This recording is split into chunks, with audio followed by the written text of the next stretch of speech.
Welcome, friends. Welcome to Strange, but we're going to keep it in. I'll do the editing. I'll live by my Just mistakes. leave that interrupty bit in as well, and then it can be a double full start to the episode. Well, I've lost a point in a game of tennis, but the point is, welcome.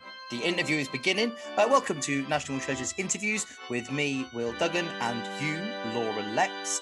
The YouTube. Hang on, I thought you were talking to the audience in this bit. Are you talking to me? I am talking to the audience, but whilst I'm talking, I'm counting you as my audience. So Right. It's for the people at home, the guest who's waiting behind, and you. We're all here. It's National Treasures Interviews, and it's a nice day. It's been sunny. We are 6 days away from the pubs opening when I'm recording this, so I feel a little fruity. I've got a glass of wine, I've got my vape, and I'm ready to ask some questions. And we've had a little bit of a break, haven't we? So the rest of the series, we sort of filmed back to back over a few weeks, and then we've had a little summer holiday, Laura and Will Duggan's holiday, and now we're back doing the next sort of chunk. Next chunk of learning. Yeah. We've had our Christmas holiday. We've forgotten it, did none of our homework. Now it's January, and we're in the... Except that it's April. It is April. It's new tax year. New tax year. It is a new tax. I started a new spreadsheet today. Oh my God, I'm old. Anyway. I didn't start a new spreadsheet this year because there's so little on last year's. I just deleted it. Take that, the tax man. We've got an exciting guest today because this guest is a literal, real world friend of mine. I thought you were saying a little person. She is. She's a tiny pocket person. 5 foot if she's an inch. Yeah, well, that's not little. That's how tall I am. And you are. It's an intervention for your height. The point is, no one here is a giant. Do you know what? That's really amused me all week. You know, people banging on about the passport vaccine thing for the pub. Like, yeah. I'm not carrying something around to prove I could go into a pub. And I'm like, have you ever been a woman under 5'2"? Because that's my entire fucking life. I can't just casually... I can't even buy wine in the big shop in the supermarket. Like, you're like, I'm sorry, but I'm clearly not 17, am I? And if I was 17, I wouldn't be buying like a £15 bottle of wine with a load of fabric softener. I'd be buying a multi-pack of cider. Like, grow up. I'm 34. This is a Barolo. I'm not going down the park to kiss some boys. Exactly. I've been fingered today. Now give me the wine. What an intro. Laura's been fingered and we've got a guest. What demographic are we aiming this at? People that like paintings and fingering. It's a niche market. I honestly don't think there is anybody who watches the whole thing and goes, do you know what? That was 100% for me. We lose everyone for at least like 3 minutes. Did you like the art? Yes. What about the fingering? Not a big fan. Right, let's get my real world friend. It's Hattie Cutchick, everyone. Welcome, Hattie. Yay! Hello. Hi, Hattie. I just have to say to the audience, I'm in love with Hattie's room. Look how many plants are in that room. It is, and the arse of a cat just strolled through. Amazing. What a room. You've just got everything. Thank you. She just woke up. Oh, she's beautiful. Hattie and I often talk at work about how she has too many plants, but because I'm not a creep, I don't follow Hattie back to her house to look at her bedroom. So I just like, yeah, cool, whatever. Now I've seen it. I get where she's coming from. That's loads of plants, Hattie. Yeah, it's hard to keep track of who needs watering when. I love that you said who. Oh my God. Yes, we're going to get on so well. I love that you said who. Who's your favourite plant, Hattie? Oh, it's a hard question. It's like asking to pick your favourite kid. Right, so Hattie, you're going to talk to us about a painting, the name of which I find a little hard to say, so I'm going to pass over to you. Please tell us what we're going to be talking about today. I could say the name of the painting, but since you're learning Italian, I thought it best if you can say the name of the artist. That's a deal. You say the name of the painting, I'll say the name of the artist. Judith beheading Holofernes. And it is by Artemisia Gentileschi. Very nice. Well done. Nice. Thank you. Hi, Luna. Yeah, we've got 2 guests on this week. What's Luna's favourite painting, please? I don't know. I'll have to ask her at some point. Okay, so we're looking at a painting, Judith slaying Holofernes. We will add some an image, hopefully, maybe into the video if we've cracked that technology by this point. But if not, certainly to go along with it. Can you just describe for the viewery listener what are we looking at in this painting? So it's supposed to be a retelling of a biblical tale from the Old Testament. If heading a Syrian general, Holofernes, who's come to like wreak havoc on their camp, and she's kind of the heroine in the story. She's also supposed to be a widow, and she's got her maidservant helping her. In this particular one, because there's usually like loads of depictions of this scene, but also the whole story in general. So the part where they're sneaking the head out of the camp, cool, and those different things. This one's the very, very violent moment where the sword is literally midway through cutting his head. So the painting itself, you've got the general sort of lying stretched out on the table, and the knife is right just the very beginning of the butchery part, and then the two women, like, can you describe their faces for the viewery listener? Like, what are their facial expressions like? Very determined to get the job done, and also I think there's a sense of like companionship, because they're both working on the same task. So like women supporting each other. Is it two quick things? Is it a real story? Was it a parable? Like, do you know, was there a real Holofernes? Is there a real Judith? Or is there no like historical record for this happening? Well, it was in the Old Testament, so I don't know how much of the Bible is true. You know, it's up to you. When is the painting from? What year? So there's actually two different versions of it.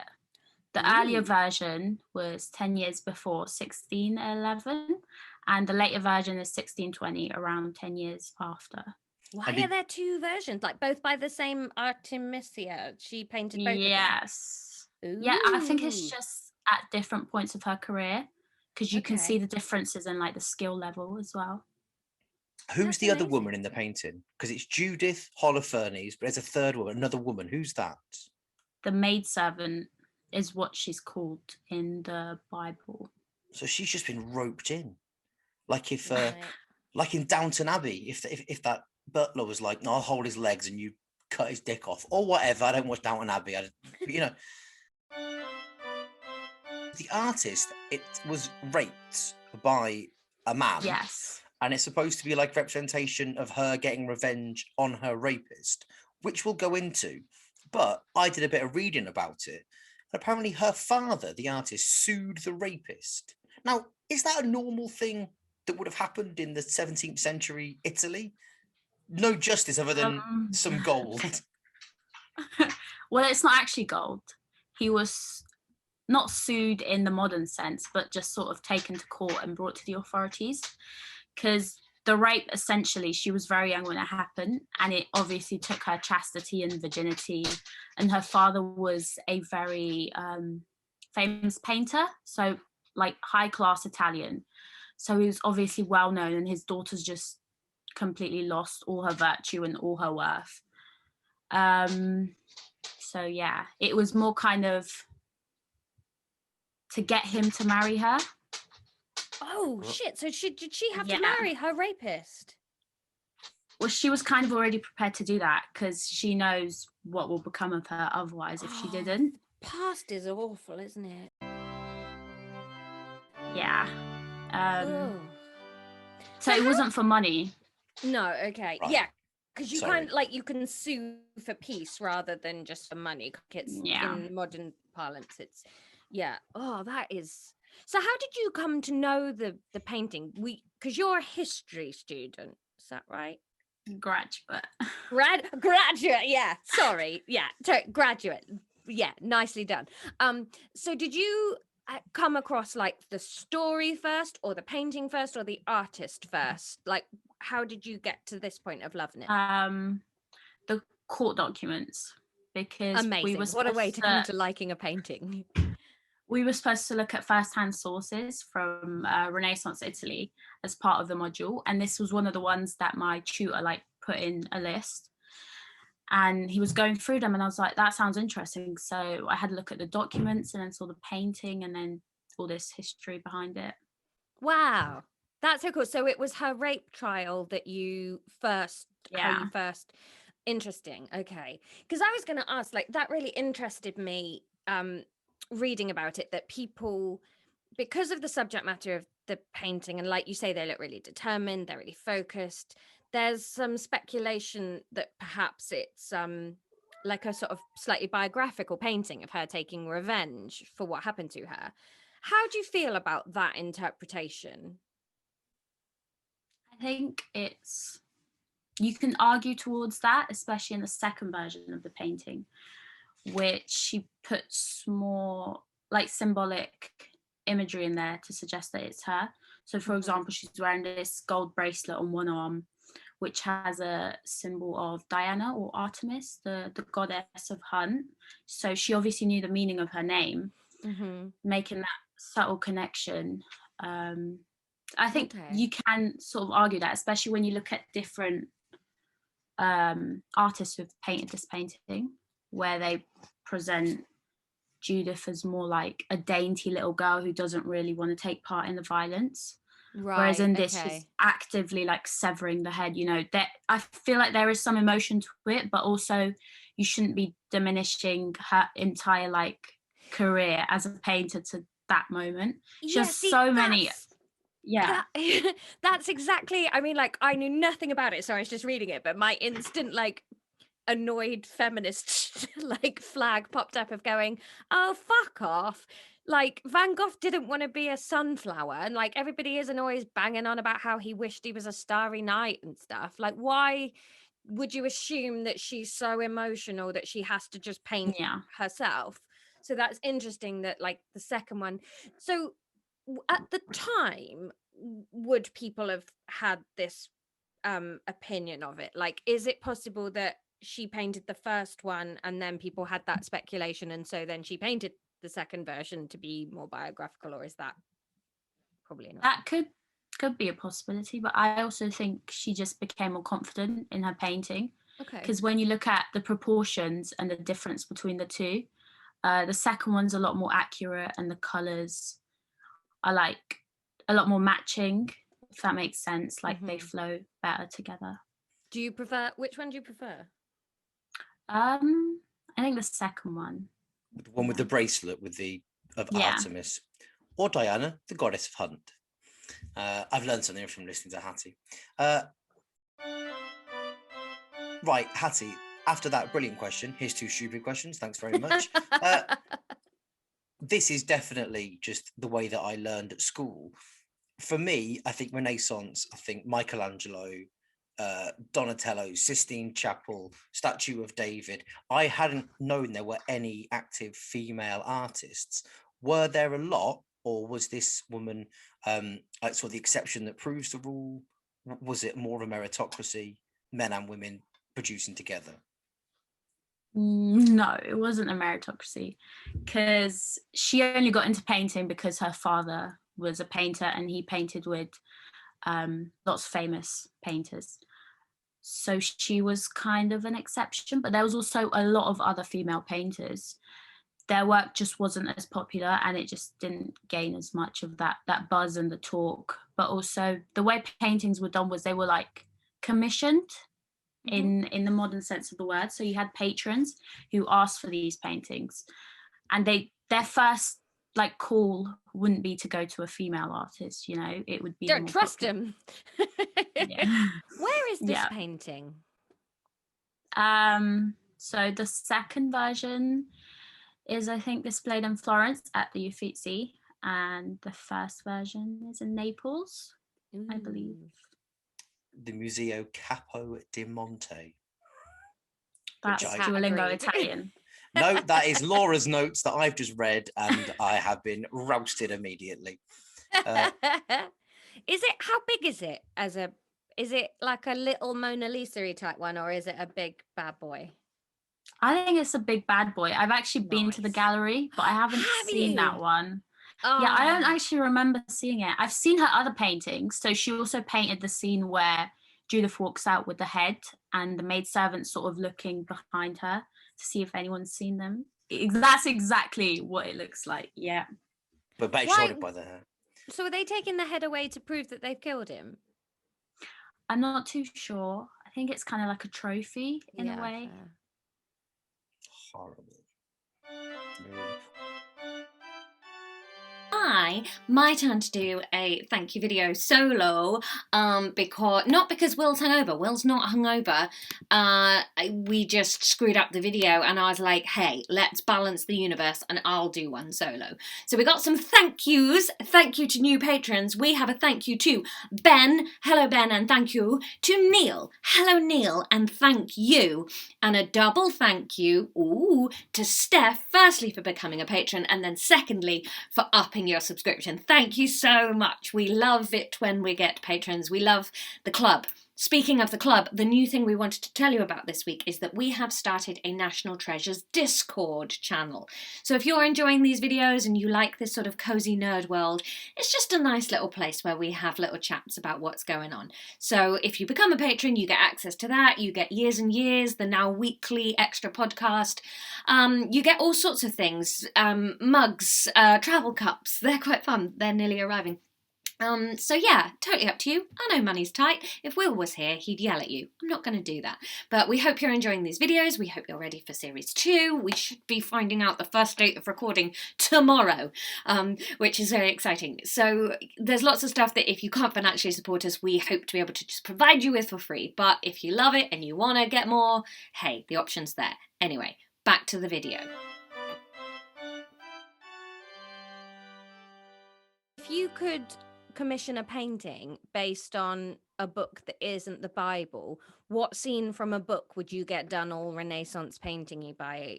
I've forgotten her surname, and I don't want to refer to her by her first name. What's her surname? Her surname. Gentileschi. Gentileschi. You knew the If whole you Yes. could get, However, she's usually referred to by historians by her first name because her father was also a famous painter and he went by the second name. oh, that's diminishing, isn't it? Okay, fair enough. Yeah. Artemisia Gentileschi. She's Yeah. getting a surname off me. If you could commission her to paint you a scene from a book that wasn't the Bible, what scene in a book would you pick? I don't know. That's a hard one. I haven't read a lot of books recently. Have you ever read The Very Hungry Caterpillar? Yeah, see, I was thinking about a recreation of a children's book. That would be interesting. In that Just style, rough like violent. Yeah. And... Hattie, we have grilled you with questions regarding Judith slaying Holofernes, and now I want to slay a quiz. Have you got a quiz for us? Yes. Excellent. Just so you know, in the quiz rankings, Laura is a couple ahead of me, I think. Not a situation that I like, so I'm going to take this too seriously. I will stop being fun. Let's do it. Okay. First question. Where was the oldest painting painted? Like, what sort of medium was it painted on? Where? So canvas is obviously like the QI Klaxon. It's not canvas, is my thinking. No. Was it done on a wall like a graffiti mural? Like a Banksy. Yeah. No. No. I mean, it was a stretch. I mean, What- but close. Your answer was Ooh. probably closer than Will's. Was it on a statue? Like on the back of the statue of David's head? No, you're not allowed to deface statues. Has modern history taught you nothing, William? Is it on It was Churchill? Is statue. it on Churchill in Parliament Square? You're so Antifa. Was it? The alternative is pro-fa. I'm not pro-fa. That's fa. That's fascist. No, it's anti-Antifa. Oh my God, what's wrong with you? So it's not on canvas. So maybe her dad didn't want to like waste good stuff on her. So was it like painted onto a fence or some wood or something? Is it part of, like the Sistine No. Chapel is like 10 or 12 different like friezes? Is it part of one of, not the Sistine Chapel, but like, is it incorporated in another bit of work? No. The question is, where was the oldest painting done? Like in history, in general. On a cave wall. On a cave wall. In the south of France. Yeah, that was it. Yes. It begins with L. Languedoc.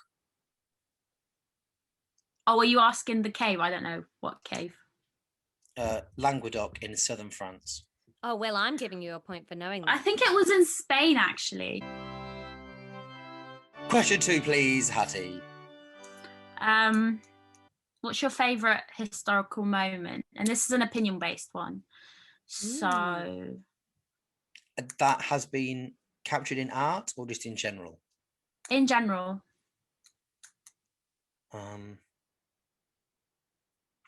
I like the after the Puritans shut down the theatres and everything fun in England, I like the bit where Charles came back and theatres opened. I think it's a cool moment because I'm interested in theatre and in like the world of theatre. It's a cool moment where you've had like 10 years of none of these jobs. So all the people that knew how to do these jobs have either gone underground or retrained or done something. So they're coming back in. You also had, after that, women were allowed to act. So the men that used to play the women in the roles were a bit displaced and didn't quite know what to do. And I think like it's fascinating, especially to me right now, the idea of something coming back after a break and you get to rewrite the rules on it. I think it's just a really cool, is it Reformation? I think like it's a really cool part of history.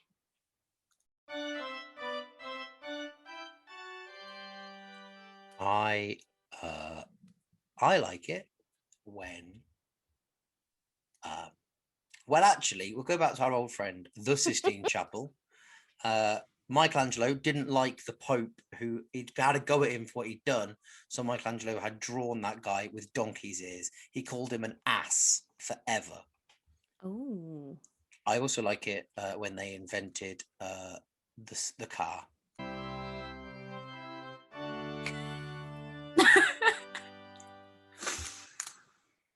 So now how do we do points for this? Do you just choose which moment you prefer? I think I am going to choose. Ooh. Yeah. Well, and that's just how it works now, quizzes, is it? Yeah. That's it. Pubs open after lockdown. Right, question 1. What's your favourite colour? Red. Do you know what? Yeah, good one. Point. Look how defensive you're being, as if you know she's gonna lost. She's gonna choose you in the theatre. What would you like to choose, Hattie? We shan't influence you at all. Do you know what? I'm gonna give my reasoning first.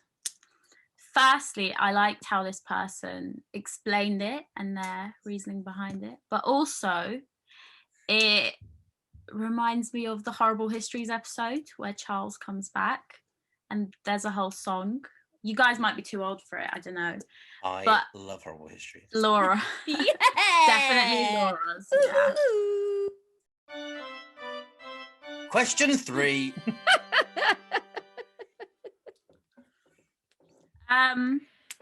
Where did potatoes come from? America? You've just written a quiz. It's not just a bit of a palate cleanser, Hattie. Question 4. I like it. Question 4. Who sang Shawaddy Waddy?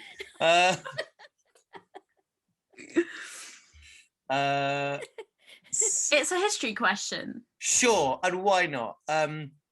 South America. Mexico. I think Virginia in the USA. You're both incorrect, but Will is closer. Thank they came you. from Peru. Oh, Peru in South America, big time.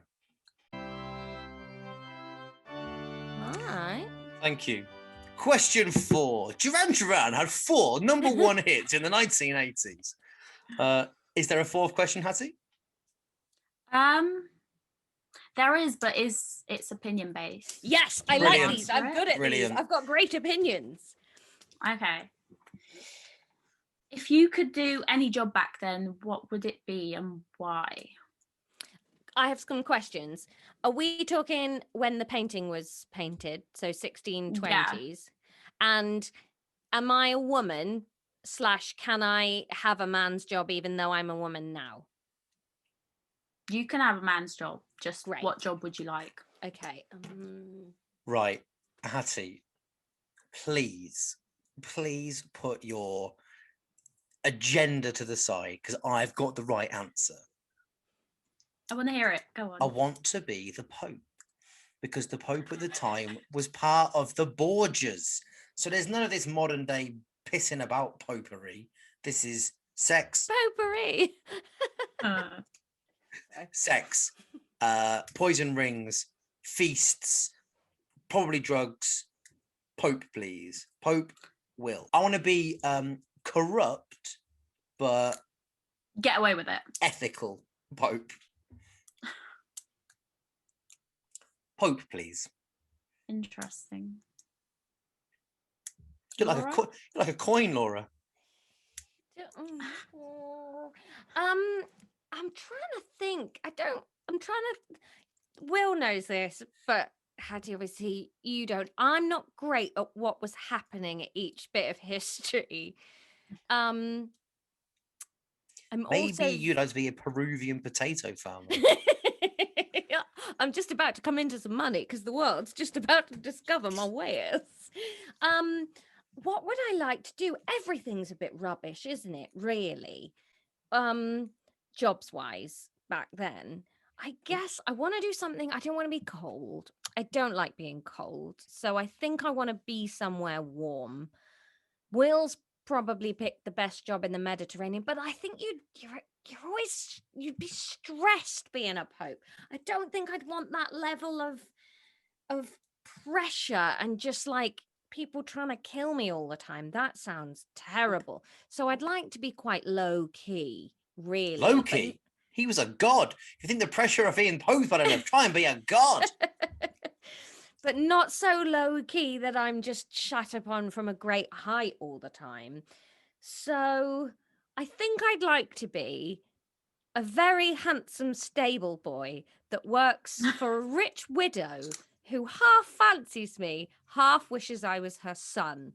And she's given me a great stables and all the money in the world to breed her very good horses.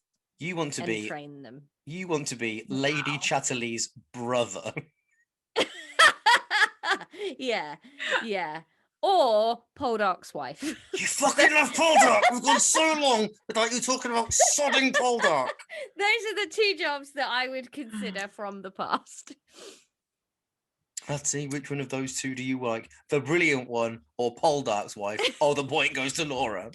I didn't say mainly Poldark's wife. My main one, I'd like to be a very low-stress groomsman. I actually think Will's one. Just because I think that the stable boy thing can get a bit complicated. All right, talk me through these complications. What's happening? Yeah, come on, mate. It's like a soap opera, this, isn't it? What's happened with the old widow? How did we start with? Well, you see, suing didn't always mean for money. Artemisia had been ruined as a woman, and therefore go on, Ed, what's the fucking problem of being a stable boy? Talk it through me in 3 easy steps. In 45 minutes, we've done that.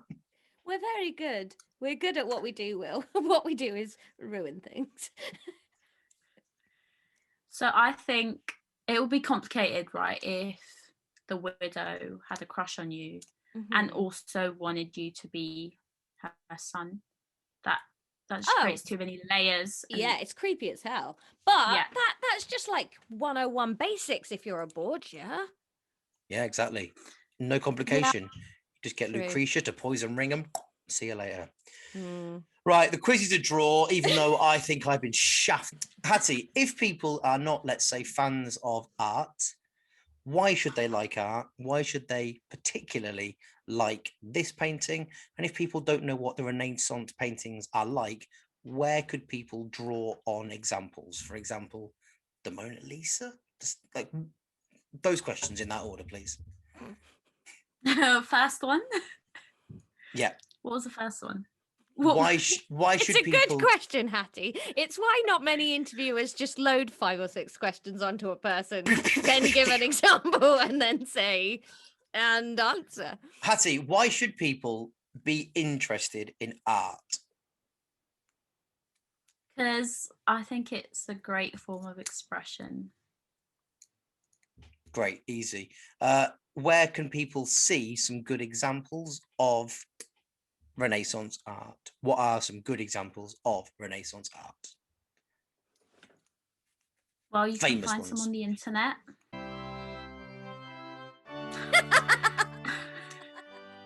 That's such a fucking teenage answer to the annoying dad.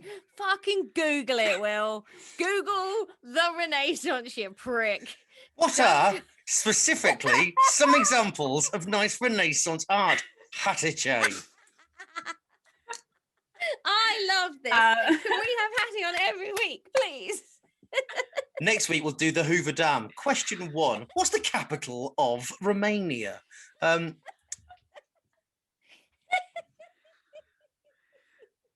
Hattie. What is the capital of Romania? Bucharest. Bucharest. Hattie, what are some good examples, please, of Renaissance art for the people watching at home who may not know? Anything by Artemisia is good. Yes. Just go and look at the fucking Mona Lisa. She could have said the Mona Lisa 12 minutes ago, but no, somebody's got a chewed on her, and it's Hattie Cutchick. Hattie, thank you for joining us. Thank you. I've had the best time. Yeah, it's been a delight. Hattie, where can people find you online, or indeed any accounts you'd like to promote? My cat's account, they would really appreciate that. A follow there at leon.luna, but the Leon is spelled with a Y, and there's double L's on Leon and then double L's on Luna, and then there's a dot in between. You have now given more information about your cat's Insta than the very simple question, name a piece of Renaissance art, please. Good, so Leon with a Y and 2 N's, dot Luna with 2 N's. That's on Instagram. If you want to see Hattie's 2 L's. Thank you very much. Anything else? Don't you want a Lady Gaga fan account on Twitter? What's that called? You're not meant to talk about that. Fine, you can't find that, but Lady Gaga follows it, so that's nice. Hattie, thank you so much for joining us. It's been in equal parts a delight and a fucking nightmare for me, but I think you've done that on purpose. Thank you so much, Hattie. Thank you, Hattie. Thanks, guys. There we go, Hattie Cutchick. I would have said friend an hour ago, but she riled me on purpose.